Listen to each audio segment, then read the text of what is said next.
Sathya Sai Speaks, Volume 9, Chapter 21, Seaworthy Boat. To many it might appear strange that in this Ananda Nilaya, abode of bliss, there exists an Arogya Nilaya, abode of health or hospital. They may wonder why prominence is given to bodily health in a place that is dedicated to the health of the spirit. But for attaining the four aims of human life, dharma, righteousness, artha, prosperity, kama, fulfillment of desires, and moksha, liberation from bondage, the basic requirement is health of body and mind. Disease means feeling uneasy, disturbed, on account of the upsetting of one's temper or balance or equilibrium, which affects the physical as well as mental condition. This happens for two reasons: faulty ahara, food, and faulty vihara, activities. It is wise to prevent disease than run after remedies after it has happened or grown beyond control. Man does not attend to precautionary measures. He allows things to worsen, and then the disease is aggravated by fear, uncertainty, and anxiety. There is an axiom believed in by men of old. It says 1 meal a day makes a yogi, 2 meals a day makes a bhogi, and 3 meals a day makes a rogi. Yogi is the contented, God-centered man. Bhogi is the man reveling in sensual pleasure. Rogi is the man ridden by illness. Yes, the quantity of food intake by the well-to-do is now much beyond the essential requirements. Overeating has become a fashion. The breakfast does not serve to break any fast, for there has been no fasting at all. It is as good as a full meal. Lunch is pressed in and consists of many dishes, chosen for the palate rather than to assuage hunger. Tea is tea only in name. It includes rather heavy fare, out of all proportion to the needs of the body. Dinner at night is the heaviest meal and includes the largest variety, and so one goes to bed weighted with unwanted stuff, to roll from side to side in a vain effort to get a few minutes of sleep. The shortage of food grains is mainly due to the bad and wasteful eating habits. It can be set right, and people can live longer and more healthily if only they eat the minimum rather than fill themselves with maximum. Regular prayers will give strength and courage. Regular prayers twice a day will give strength and courage, which can withstand illness. The grace of God will confer mental peace, and so good sleep and rest for the mind. Feel that you are 100% dependent on God. He will look after you and save you from harm and injury. When you go to bed, offer thankful homage to Him for guiding and guarding you throughout the day. When a friend offers you a cigarette or someone gives you a glass of water, you say immediately, "Thank you." How much more gratitude should you evince to God, who watches you and wards off all harm, threatening to overwhelm you? Activity must be dedicated to God, the highest good. Then it will provide health of body and mind. The body is a chariot, wherein God is installed, being taken along in procession.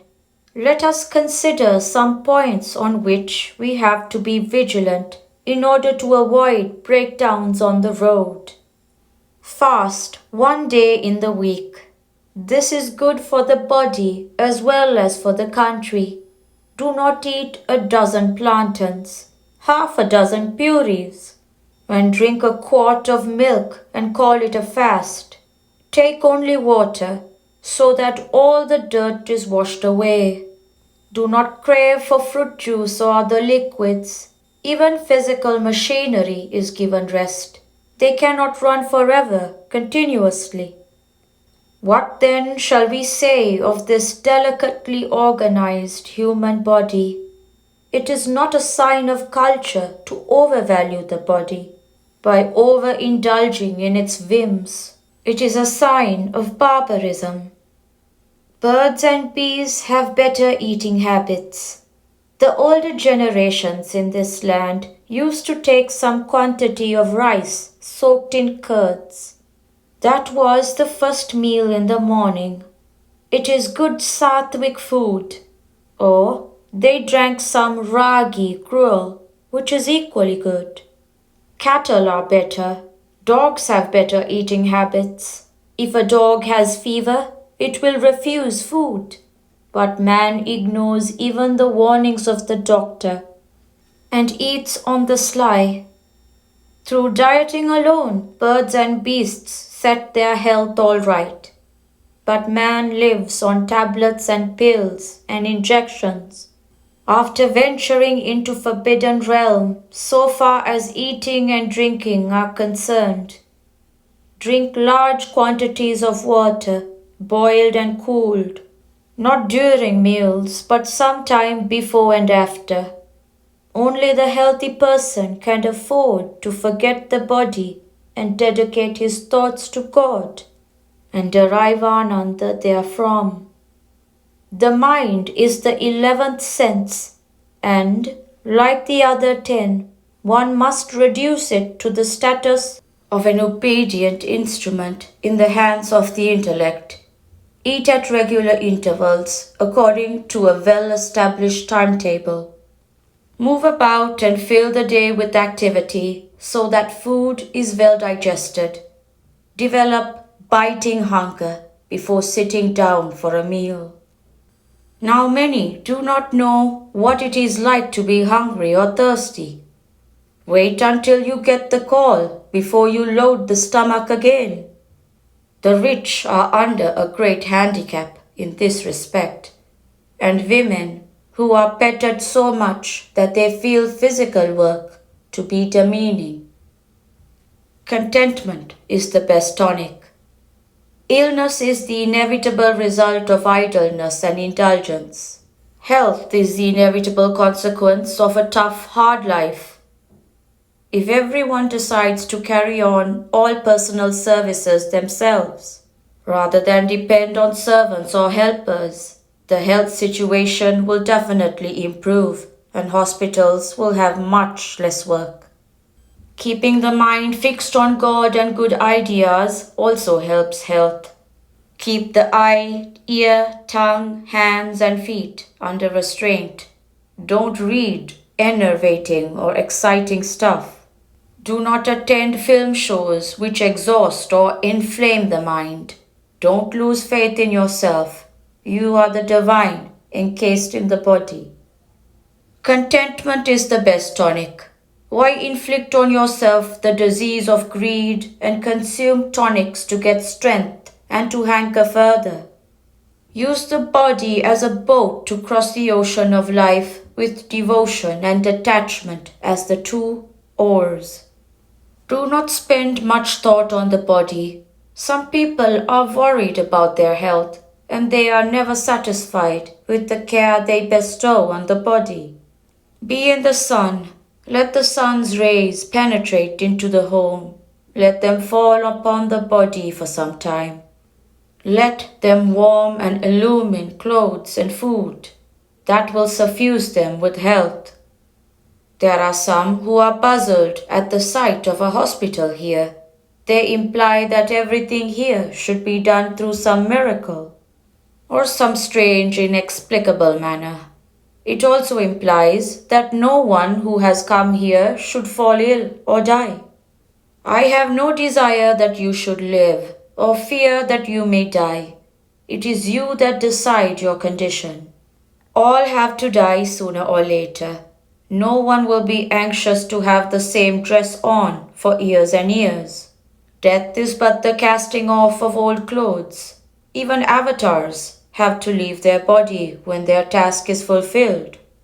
Then how can man be saved from this inevitable dissolution? The hospital is for those who believe in the doctor and in the drug. It is faith that matters, that cures. It also serves to accommodate those who are too ill to move about, but yet come over to this place for cure. Those who are in the hospital will also hear the pranava, the sankirtan and the bhajan, and will benefit by the spiritual vibrations that fill the air in this Prashanti Nilayam. Prashanti Nilayam, October 12, 1969.